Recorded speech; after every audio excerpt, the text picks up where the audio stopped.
If this doesn't convince you to act the moment you missed your first mortgage payment, then I don't know what will. So I went to this live foreclosure auction where there were 25 homes scheduled to be sold. Most of these are single-family houses, and they were located in some of the most desirable neighborhoods in the area, to my surprise. And what these homes represent is families who didn't act quickly enough and did not seek help to stop this foreclosure auction process. Foreclosure auctions are about deals for investors, and they're about lives being impacted in ways most people don't even realize or can imagine. My goal for today is to show you how the process works and what happens when the gravel hits, and why you need to act long before even it gets to this point.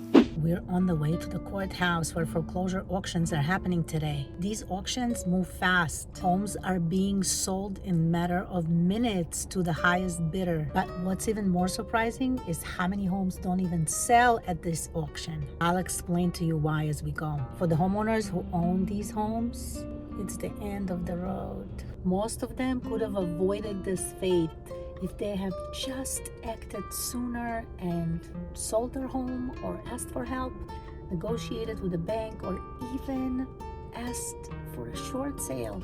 But instead, they waited too long, and now their homes are being sold to strangers. So this is how it starts. The atmosphere here is tense, and bidders are filling in, ready to snap out deals. All the bidders who came to the auction are being detained in the hallway. Then right before, they are letting everybody into the room where the auction is actually going to be conducted at the courthouse. There are very strict and set instructions that are being given, things like no talking, no phones, and basically they are saying that we need to be on good behavior. Then the auctioneer announces the property. Bidder placed their bids and offers.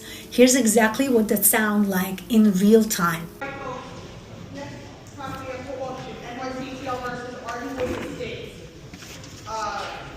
No number, Clinton Avenue, index number, block. The upset price is $13,158.07. And in just minutes, all of a sudden, the referee is saying, going once, going twice, sold to this bidder. And the sale is finalized. There's no emotions here, guys, just numbers and transactions. Some of the homes sell really quickly, while others don't get any bids at all. Some of the homes have only one bidder, and some of the homes spark a huge fight going on between multiple bidders trying to snag a good deal. The homes that don't get anyone to bid on them, that's usually because of issues like high reserve prices or even things like unclear title issues in history. I'll explain more about this later. One of the first properties up for auction was a corner home valued at over $800,000. It sold for only $540,000. Imagine that a home in one of the most desirable neighborhoods going for almost $300,000 below market value. This homeowner lost so much equity, and they lost it forever just because they did not do anything. Then was this property in a great neighborhood that was a reverse mortgage with a debt over $700,000, but it didn't meet the criteria for any investor to make a bid because investors want to make money, so it went back to the bank.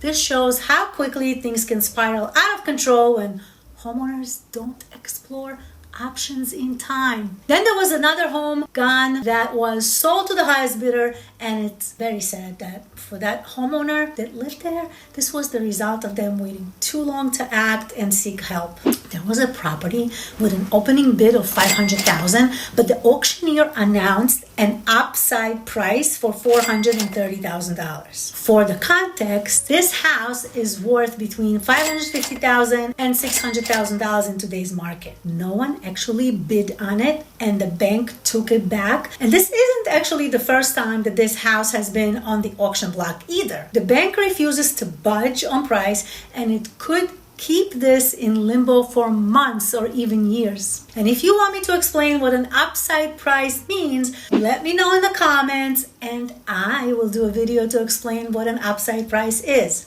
Here's one that happened that was most shocking to me. A two-family home worth at least $800,000 sold at the auction for $620,000. What's surprising to me is that this house has been listed on the MLS for over 15 months now at an asking price of $669,000. And when I looked it up to see what was the original mortgage debt, I found out that it was only $180,000. The rest is the interest and the late fees that piled up because the homeowner didn't act sooner and probably didn't pay the mortgage for years. Sadly though, this situation, in my opinion, could have been avoided if the agent they work with had found a buyer earlier. Just mind-boggling to me that it's currently listed on the market for $669,000 and was actually sold in an auction for $620,000. I just feel that they could have done a better job, the agent and the homeowner, to get this foreclosure resolved differently. Then there was that unexpected drama. I've never seen anything like this before. A bidder won a property for $60,000. What the hell do you even buy a property for $60,000 these days? But when asked to show his deposit for the purchase, he didn't have the required certified check for the deposit. The referee was so pissed and at that point asked him to leave the room. And when he refused, the court officer stepped in shouting for him to leave. The property went back for auction immediately and sold to another bidder for only $35,000. This was one of the most chaotic moments I've ever witnessed at an auction. Too bad I couldn't film there to show you the action. So out of the 25 homes that were scheduled for today's auction, only 12 homes were actually auctioned off. The rest, most likely, they were pulled because either the homeowners may have worked out a solution with the bank, maybe they caught up on payments, maybe they had negotiated a loan modification, or maybe they even started a short sale. But for the ones that actually sold, the homeowners lost everything. One thing's clear is that foreclosure auctions are last resort and they are brutal. And if you're even one payment behind on your mortgage, you need to take action now. Waiting would only make things worse.